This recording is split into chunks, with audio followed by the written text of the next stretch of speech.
Olá, espectadores da TV RCA, do portal RCA. Bem-vindos a mais um Ponto de Encontro.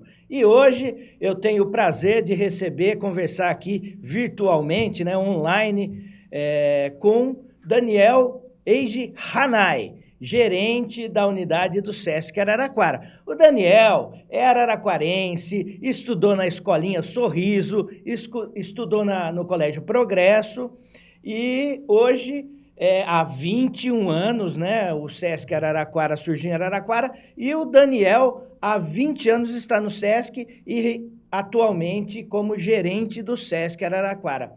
E aí, Daniel, tudo bem? Como é que tá as reuniões aí do Sesc? Como é que estão as reuniões? Eu sei que mudou o perfil aí do Sesc. Eu gostaria que você contasse um pouquinho para a gente. Oi, bom dia, boa tarde. Boa tarde, né? Vai ser às 5, né? Sim. Boa tarde a todo mundo. Boa tarde, Zac. Um prazer falar com você. O Zacabe, ele não contou aí, mas ele estudou comigo no Progresso, né? Então, nós somos conhecidos, amigos de longa data, fizemos tiro de guerra juntos também. Então, e, realmente aqui uma nova maneira de trabalhar no SESC, né? A gente está assim já faz um ano, né? Quem diria, a gente não esperava que fosse tanto tempo, mas a gente teve que ir para migrar para muita coisa online, foi isso que a gente fez. A gente teve que fazer vários trabalhos e a programação, né? A nossa equipe de programação começou a criar outras coisas que não estavam acostumadas a criar, né? Vocês devem saber muito bem o que a gente fazia aqui, né?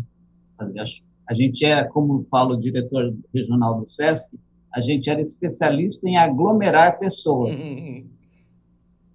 Há um ano a gente não pode fazer isso. E aí a gente teve que reaprender a trabalhar de uma outra maneira, muito mais no meio virtual, né? Mas da mesma maneira tentando fazer com que desenvolvesse trabalhos culturais, enfim, oficinas, diversas atividades também, atividades esportivas. Nossos educadores físicos também estão dando bastante aula online. Então, é isso que a gente está fazendo por enquanto. E você tem 20 anos de Sesc. O Sesc Araraquara faz 21 anos, em 2021, e você faz 20 anos de Sesc, né? Você já passou por vários Sescs, mas antes de chegar no Sesc, você se formou na UFSCar, né, Engenharia de Materiais, e foi trabalhar na Honda, né? É isso. 2 anos depois mudou tudo, foi para Casper Libero fazer pós-graduação em comunicação. Me conta como que foi essa reviravolta aí na sua vida, Daniel. Tá bom, vamos lá. Então, eu fui fazer engenharia porque eu ia muito bem, né, na área de exatas no colégio. Eu lembro, a gente colava de você ali, né? Né?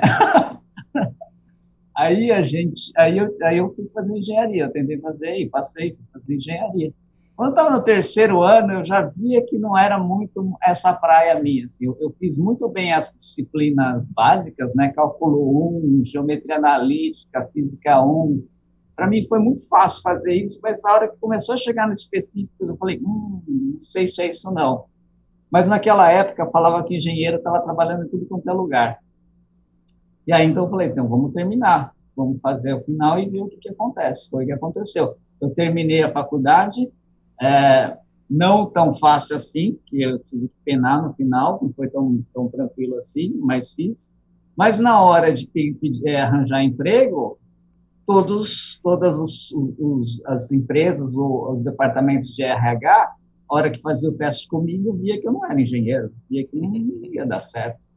Mas, enfim, eu entrei na Honda e à noite eu comecei a estudar na Casper Libero comunicação e marketing, porque eu achava que talvez tivesse um quezinho ali. E ao falar com as pessoas que me conheciam, eu falei assim, estou estudando comunicação. Aí as pessoas falavam, finalmente, né, você acordou. Finalmente você está indo para a área que você deveria estar indo. E eu nunca tinha me dado conta disso. Foi assim que aconteceu. Aí eu larguei a Honda, né? E estava começando a rolar essas coisas de fazer trabalhos na internet, trabalhos com design, trabalhos de animação. E aí eu fui fazer isso. E, ao mesmo tempo, como eu estava fazendo Casper Libro, eu tive aula de roteiro. E aí, a hora que eu fiz aula de roteiro para cinema, aí a coisa me pegou, assim, bastante. Assim, pensei, então é isso, a comunicação é isso, falar com as pessoas é isso, expressar é isso, e aí eu comecei a seguir essa área. E você E aí fez eu fiz vários alguns vídeos, né? Várias produções em vídeo, né? Então, e aí foi aí que começou a fazer produções em vídeo, né, fazer animação. Eu sei que eu fazia antes com você, inclusive, né, a gente ficava mexendo na câmera. As câmeras, aquelas Que câmeras desse tinha, tamanho. mas eu só ficava olhando e sendo assistente, porque você que manjava bastante dessa área técnica, né? E aí eu acabei estudando roteiro e fiz alguns curtas, e numa dessa o Sesc me chamou para dar oficina. Aí eu dei oficina no Sesc, mas nem sabia direito que era Sesc, dei oficina. E a pessoa que trabalhava aqui, que estava me chamando sempre para fazer as atividades, falou assim, olha, vai ter uma vaga assim aqui, por que você não presta? E aí eu prestei esse processo seletivo, passei e entrei no Sesc. Já tinha Sesc, aberto. Catanduva, São Carlos, Piracicaba, Campinas, até chegar em Araraquara, né, Daniel? Mas em Araraquara eu passei 3 vezes. 3 vezes. Nesse meio caminho, eu comecei em Araraquara, depois no meio eu voltei para Araraquara, e aí no final, agora de novo, estou em Araraquara. E Mas já aí, né, essa atuação sua rendeu aí um diploma de honra ao mérito, né? Inclusive o prefeito Edinho Silva falou ali durante esse momento que você recebeu o diploma e citou alguns projetos que você fez junto à prefeitura, né? Ele destacou inclusive o Mesa Brasil, né? Me explica um pouquinho só como foi esse diploma de honra ao mérito pelo conjunto da obra e detalha esses projetos aí citados em parceria com a prefeitura. Quando eu entrei aqui no Sesc, eu entrei num outro cargo, claro. E aí já existia essa conversa, essa parceria com a prefeitura de fazer atividades em conjunto, né? E também era muito comum o outro gerente, que era o Marcão, ele fazia muita sessão de espaço. Então, dessa maneira, abria-se a oportunidade de fazer congresso, fazer seminário, fazer essas atividades usando o teatro aqui na unidade. E aí, nessa, se estabeleceu uma parceria, e eles também estabeleceu uma maneira da unidade trabalhar outras coisas além do que ela programava. Então, a gente trazia atividades que os outros queriam para cá, e isso aumenta, então, o contato com a comunidade, contato com outras instituições, né? E isso foi feito, estava sendo feito. Quando eu vim para cá, eu tinha passado por Piracicaba. Piracicaba tinha Mesa Brasil, e eu tive a oportunidade, então, de trabalhar bastante no Mesa Brasil lá, que é um trabalho de segurança alimentar e que faz o seguinte, ele pega o que sobra de um lugar, né, de doadores, então supermercados, varejões, CA, CEAGESP, e o que vai, entre aspas, poderia ser jogado, não pode ser aproveitado, aí o Sesc que ele faz essa logística, ele pega de onde está sobrando e leva para as instituições que estão precisando. E esse trabalho é chamado de coleta urbana e acontece de segunda a sexta-feira. É o projeto que está em andamento ainda. Tá, sim, claro, não parou. E esse projeto, então, quando eu voltei para Araraquara como gerente, aqui em Araraquara não tinha, porque já tinha outros trabalhos que faziam muito bem esse serviço aqui. Mas a gente viu que haveria uma oportunidade de fazê-lo, de começar a fazê-lo. E aí eu propus isso na administração central, fizemos o estudo aqui na cidade, falamos com as instituições, e é por isso que aconteceu. Já faz 3 anos que tem esse projeto. Atende quantas pessoas, mais ou menos, que recebem? Olha, de pessoas não consigo te dizer, mas para você ter uma ideia, mais ou menos, ontem a gente arrecadou 1,2 toneladas de alimentos. Lixo, né? De alimentos bons que provavelmente seriam descartados. Eu acho que talvez esses alimentos as pessoas poderiam, ou os doadores poderiam dar um jeito também de fazer essa doação. Pode acontecer isso.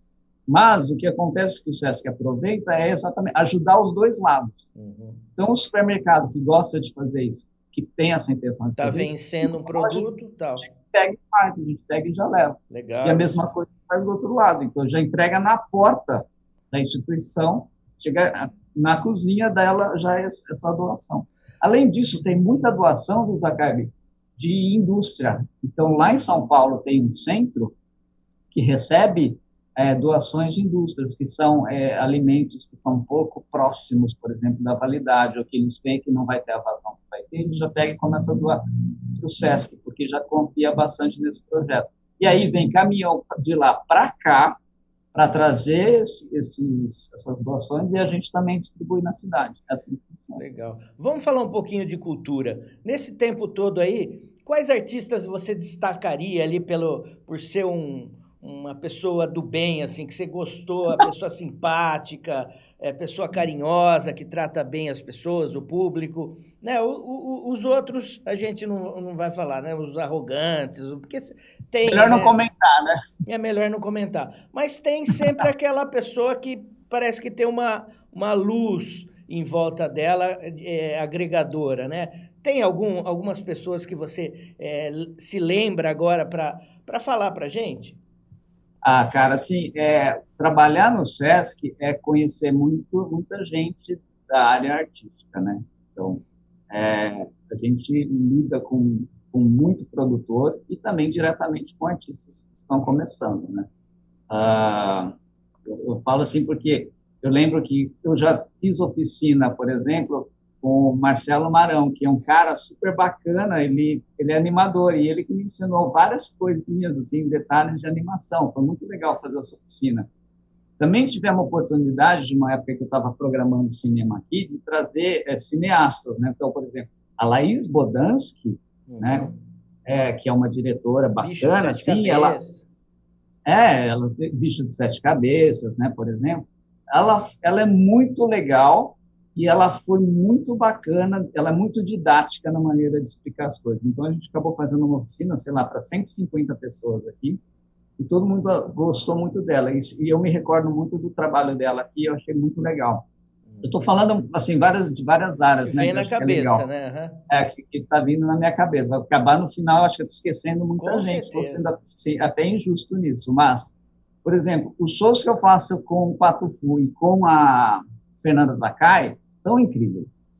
Eles são muito carinhosos, muito legais com todo mundo da unidade, recebe todo mundo e depois ainda faz aquela fila para receber cada um dos fãs. Então, se o show a gente começar às 9h30 e for até às 11h30, pode ter certeza que a gente tem que escalar a nossa equipe para ficar até 1h da manhã, porque eles fazem questão de atender um a um. Assim. Então, isso é muito legal. Que mais? Criolo, eu fiz um show com ele lá em Piracicaba. Outro cara, gente boníssima. Assim, é um outro que fez questão de falar oi, de falar com todo mundo que foi ver o show dele. Assim, e é sempre a mesma coisa. É muito bacana fazer. Sei lá, Thiago do Espírito Santo, é outro musicista muito bacana também, que vem aqui, depois leva ele para o bar na cidade, para tomar uma. É super legal falar com eles. Legal. Sei lá, é esse que eu lembro agora. Vamos falar da sua produção um pouquinho. Tem a Valsa do Pódio, foi um trabalho, né, irretocável, né? Um trabalho bem bacana sobre aquela corredora que é deficiente visual. Eu não vou me lembrar o nome dela, mas eu lembro que eu assisti, eu me emocionei bastante.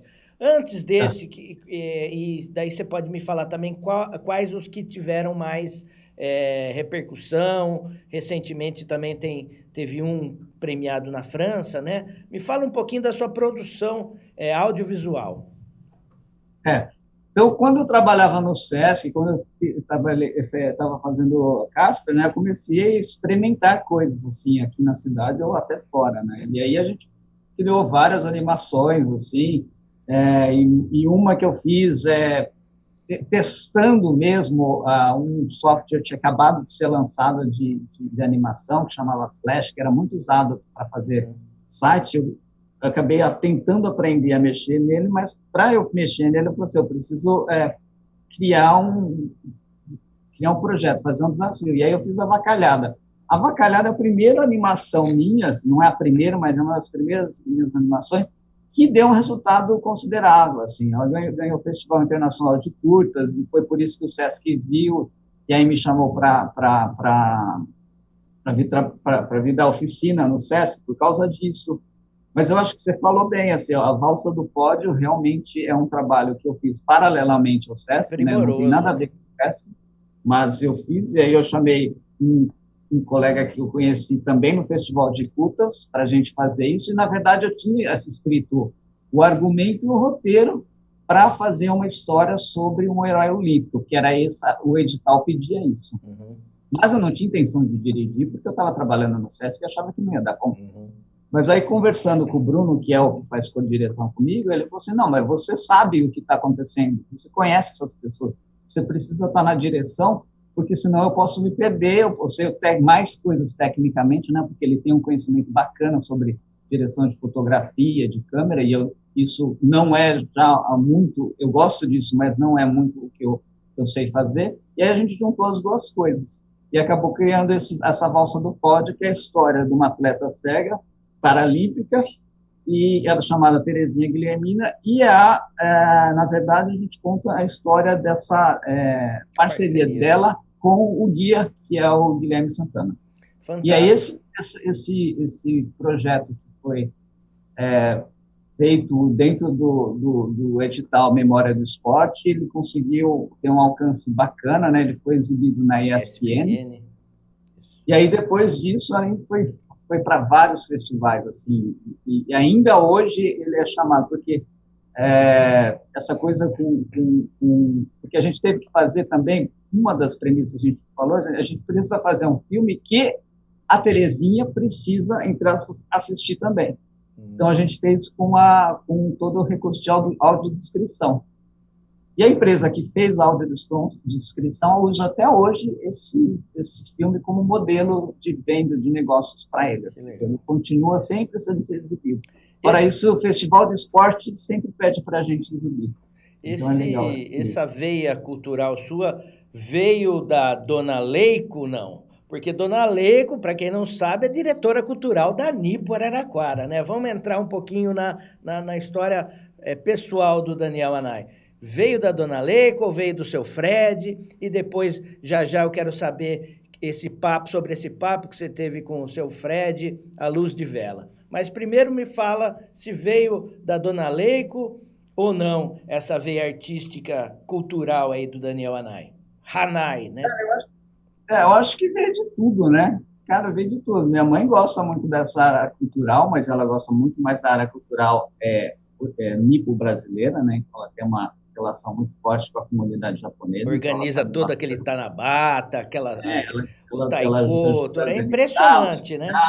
Tanabata, e eu fui influenciado isso de maneira, na adolescência também, né? A gente ia lá jogar muito vôlei também, era um lugar bacana também. E aquele de bater na bolinha ali, como que chama? O Gaitoboro também, isso eu não jogava, mas estava ali do lado, né? Eu frequentava essas atividades, então isso, queira ou não, faz influência. Eu gostava muito de cinema, né? Assim como você, a gente assistia muita coisa, né? Tudo que vinha, queria ir no cinema, queria assistir, então isso também era uma outra coisa que foi bastante, me trouxe bastante influência, né? Eu acho. Eu tenho um tio que toca saxofone, que é jazzista, então ele me levava bastante em concertos de música de jazz em outras cidades, não só aqui na cidade ou em São Carlos, então ele também tem essa influência no meu olhar, minha maneira de entender a música, principalmente na área de jazz, acho que a influência bastante forte dele. Estudava, né, na Opus, estudei também órgão, fiz... O que você fez lá? Com a Suzy? Com a Suzy, né? Eu tentei, tinha um método Minami lá na Opus, né? Que 3 meses você aprendia. Eu não conseguia, mas tem gente que nasce, tem gente que não sabe, não vai aprender nunca. Não sabia nem ligar o órgão, né? Eu gostei de tocar no método Minami. Eu tinha feito com uma outra professora particular antes, mas aí quando entrou o Minami, que aí trazia músicas novas, né, que estava naquela época dos anos 80, de você tocar teclado, craque, músicas do A-ha, músicas do RPM e tal, você queria tocar isso, você não queria tocar as músicas clássicas, né? Quando você é adolescente, você tem esse olhar meio pop, né, influenciado. Não, legal, Anai. Muito legal. influenciado pela rádio, não tem jeito. E me conta essa história.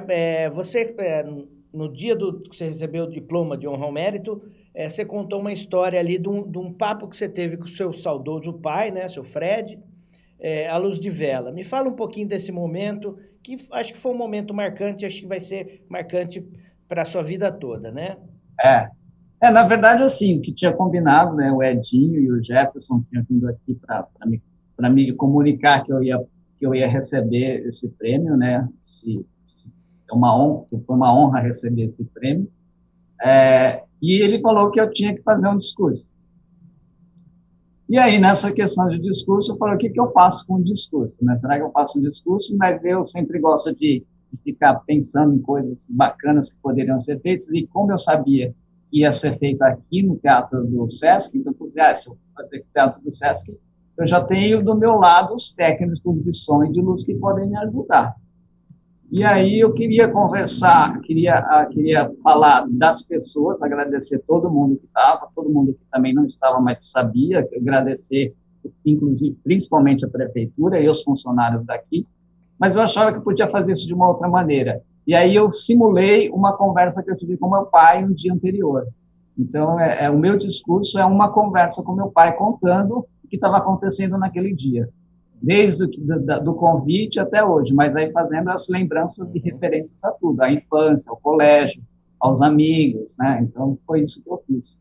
E aí, por causa, você fala da vela, porque no final eu fiz com que eu tivesse na noite anterior, antes do dia seguinte, antes do dia da cerimônia, aí eu acendi uma vela contando como se eu estivesse rezando e falando com ele. E aí, no final, eu soprava a vela porque eu já ia dormir e já tinha acabado a conversa. Foi isso. Muito Eu legal. acho que ela está no YouTube, se alguém quiser ver, é possível ver. Legal. Deixa eu só. Agora, não tem como não falar da pandemia, né, Daniel? E o SESC está fazendo um belo trabalho aí, dando todo o apoio, fazendo toda essa parte da vacinação drive-thru, né? Me conta um pouquinho desse trabalho. Vocês tiveram que aprender a dar vacina? Como é que foi a logística para ensinar esse povo? Não, só para a gente entender, porque tem gente que fala, não, eu fui lá, o Hanai me vacinou. Você falou isso, é fake news. É fake news, hein? Me conta como é que é feita essa logística aí do Não, pessoal na verdade, o SESC, a gente tinha feito a vacinação drive-thru só do influenza para os funcionários. E a gente viu que tinha dado muito certo. E aí eu comentei isso com a Eliana. E aí, tinha só feito um comentário para ela, tal, e eu acho que ela guardou esse comentário e me acionou para ver se dava para a gente organizar isso. Aí a equipe do César, da USP, ali, perto da Praça Pedro de Toledo, veio aqui para conversar e a gente definir como ia ser feito isso. Então, a parte de vacinação em si não é a gente. Eu não aprendi a vacinar, nenhum de nós aprendeu a vacinar, porque também em um dia não dá para aprender isso. Mas a gente organizou a recepção, o atendimento. Então, dos primeiros dias, a gente tem que saber como quer fazer o cadastro, o que precisava de informação do cadastro, onde o carro ia entrar, por onde ele tinha que passar, ele precisava passar pela aferição de temperatura, a gente precisava ver documento, precisa ver certinho a data de nascimento da pessoa, né, para poder vacinar na data certa, na idade certa. Então, toda essa recepção, esse atendimento é feito pela equipe do SESC. Aí, ao entrar no estacionamento, eu não sei se você chegou a ver isso, aí tem as estações de vacinação, que aí sim quem cuida é o César, com as enfermeiras, e estagiários de enfermagem da Uniara. São eles que fazem isso. Às vezes, a nossa equipe também ajuda a receber a ficha, ajudar a carimbar, tal. Mas vacinar, não. Eu não fiz isso, não. E como que fica a vida dos artistas nessa pandemia? Você acha que dura mais quanto tempo essa situação aí de isolamento social? Uso de máscaras eu acho que vai um pouquinho mais, né? Agora as pessoas vão se resguardar, higiene, álcool gel, mas a questão do isolamento social, você acha que vai esse ano todo ainda, ou com a vacina isso tende a mudar? E a situação dos artistas, né, que sofrem muito com essa questão, porque eles se apresentam na aglomeração, né? Eles precisam de público. Como é que fica a situação, na sua opinião? É uma pena isso. Dizer quanto vai durar, eu realmente não sei, assim, não tenho a mínima ideia se vai, como a gente vai fazer. Eu não tenho resposta, mas, assim, eu sei que, como a gente agora está na vacinação, né, Vaca? A gente vê casos aqui, por exemplo, que, sei lá, com 88 anos deveria ter vindo tomar a segunda dose, e não veio, ia ver semana passada, e a pessoa fala assim, nossa, eu não pude vir quando chamou para a segunda dose, porque eu estava com Covid. Então eu só vim agora, um mês depois. Aí a gente pergunta, e aí, mas tudo bem? Eu falo assim, não, tive Covid, mas foi sintoma leve. Então você vê que pelo menos a vacina tem aí o seu, né, o seu valor, tá fazendo ação, né? Então isso ajuda. A gente está vacinando, vamos ver até onde vai isso, né, cara? Difícil prever o que vai acontecer. Agora, na medida do possível, o SESC continua fazendo essas atividades online também para ajudar os artistas, né? Sim. Então, a gente criou um monte de projeto aí, está colocando bastante músico para contar a história de alguma música que gosta, legal. Ou então para fazer trilha sonora para algum vídeo que a gente precisa, enfim, fazendo oficina online, é isso que dá para fazer. Por enquanto, difícil beleza. Falar, né? Bom, Daniel Eide Hanai, gerente da unidade do Sesc Araraquara. Obrigado, Daniel. A gente estourou um pouquinho o tempo. Eu gostaria de terminar com uma poesia da década de 70, finzinho de 70 aí, do José Roberto Telaroli, que eu acho que está bem atual, inclusive. Eu vou falar e depois você faz as suas considerações finais para a gente encerrar esse ponto de encontro. Beleza? Chama Caos. Beleza. É a morte prematura, a vida que se esvazia, é o caos, é a loucura, é uma vida em agonia, é a morte vindo perto, é a morte vindo aos poucos, é o destino que tão certo marca a vida de um louco. É a morte pelos cantos, é a tristeza que tortura, é a vida sem encantos, é a vida sem ternura, é uma vida calada, parada, desencontrada, que faz tão infeliz, que a faz tão infeliz, é uma vida atormentada, sem carinho e sem afeto, como nunca ninguém quis. É isso aí, José Roberto Telaroli. Obrigado, Daniel. Até o próximo ponto de encontro. Eu que agradeço. Foi um prazer falar com você. Valeu. Tchau, gente. Até a próxima. Tchau.